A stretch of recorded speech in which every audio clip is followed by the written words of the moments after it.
జై శ్రీకృష్ణ పరమాత్మకి జై. స్వామిని దర్శనము చేసుకోవడానికయ్యి ఒక భక్తుడు తిరుమలకు వెళ్ళాడట.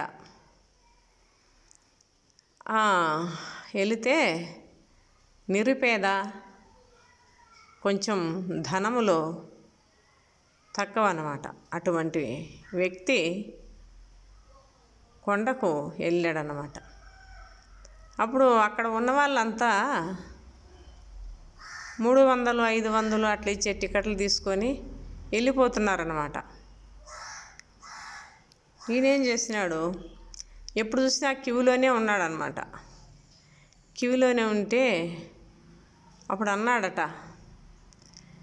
నాకంటే వెనకొచ్చిన వాళ్ళు ఎంతోమంది భగవంతుడా, నిన్ను దర్శనం చేసుకొని వెళ్తున్నారు కదా, నేను చూడు ఇట్టే ఉండాను, డబ్బున్న వాళ్ళకైనా నీవు దర్శనము, మా బోటోళ్ళకి దర్శనం లేదా భగవంతుడా, ఎందుకయ్యా ఇట్లా చేస్తావు అని మనసులో తలపోసినా అంట పరమాత్మని. అప్పుడు ఆ భగవంతుడు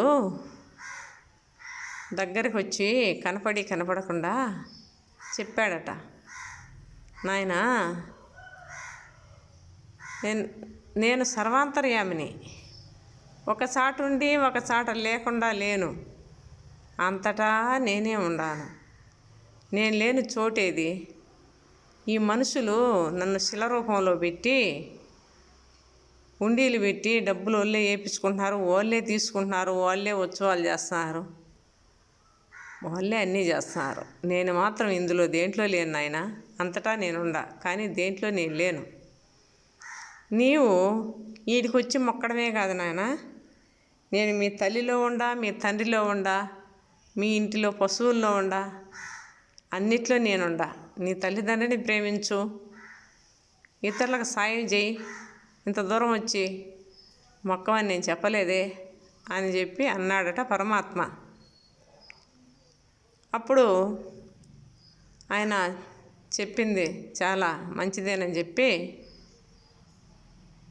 ఇంటికి వచ్చేసాడట. అట్లా భగవంతుడు సర్వాంతర్యామి, ఇందుగలడు అందు లేడని సందేహమలదు, శక్తి సర్వోపగతుండు ఎందెందు ఎతకి చూసిన అందందేగలడు దానవాగ్రని వింటే అని ప్రహ్లాదుడు చెప్పినట్లు పరమాత్మ సర్వాంతర్యామి. మనం ఆ కొండకు ఈ కొండకు పోయి అక్కడ ఇక్కడ తోసుకుంటూ దొబ్బుకుంటూ ఒకసాట్లు పడే బదులు మనం శాతైన కాడికి 10 మందికి సాయం చేసి, మనం ఏదైతే చేయగలుగుతామో మనకంటే ఎక్కువ కాదు, మనం చేసే పనిలే తక్కువైనా ఒకరికి సాయపడి 10 మందికి సాయం చేసి మనం పుణ్యం తులతూసుకుందాం. జయ శ్రీకృష్ణ పరమాత్మకి.